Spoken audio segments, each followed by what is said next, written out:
अच्छा, ये मोरुला किस तरह से दिखता है, इसकी ये मैंने सिंपल सी डायग्राम बना, ये देखें, ये हमारा मोरुला है, ठीक है।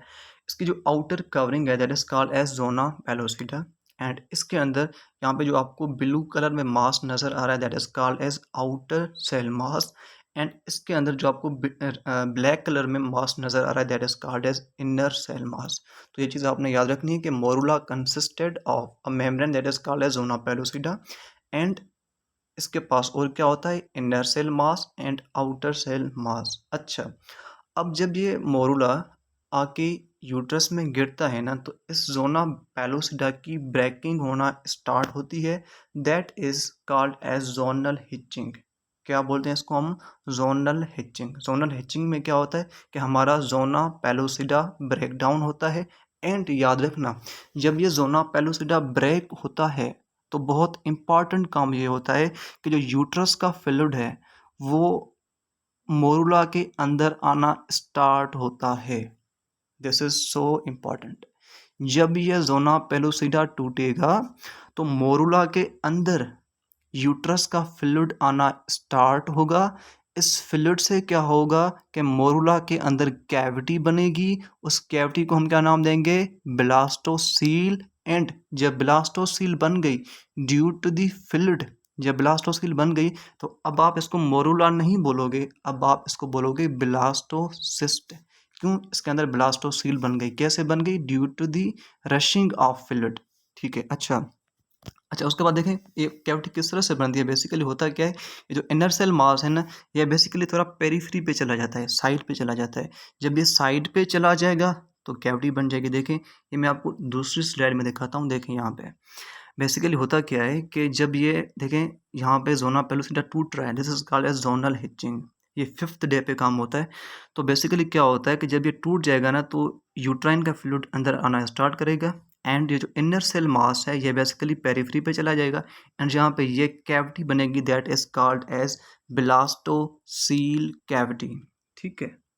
ठीक है, तो ये चीज़ आपने याद रखनी है विच इज़ सो इम्पॉर्टेंट। क्या बेसिकली जब जोनल हिचिंग होती है तो जोना पेलुसिडा टूटता है, जब जोना पेलुसिडा टूटता है कि यूट्रस का फ्लूइड अंदर आना स्टार्ट होता है, that is called as basically अच्छा, जब यूट्रस का फ्लूइड अंदर आएगा तो ब्लास्टोसील बनेगी, एंड अब हम इसको मोरुला नहीं बोलेंगे, अब हम इसको ब्लास्टोसिस्ट बोलेंगे।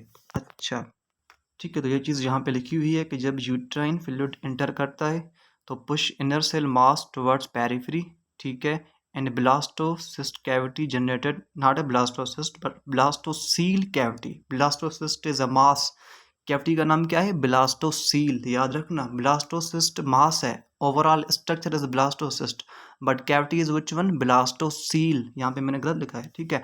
तो blastocoel cavity is generated, and अब हम इस जायगोट को, इस मोरुला को क्या नाम देते हैं, ब्लास्टोसिस्ट नाम देते हैं, ठीक है। तो ये चीज़ यहाँ पे मेंशन है डायग्राम के अंदर कि जब जोनल हैचिंग हो गई, ठीक है, ब्लास्टोसील बन गई, एंड ये काम बेसिकली 5th डे पे होता है। अच्छा, ये जो ब्लास्टोसिस्ट है ये बेसिकली किस डे के अंदर इम्प्लांट करना स्टार्ट करता है, मैंने आपको डायग्राम में बताया था कि 6th डे पे हमारा ब्लास्टोसिस्ट इम्प्लांट करना शुरू करता है, एंड 10th डे पे इसकी इम्प्लांटेशन कंप्लीट होती है।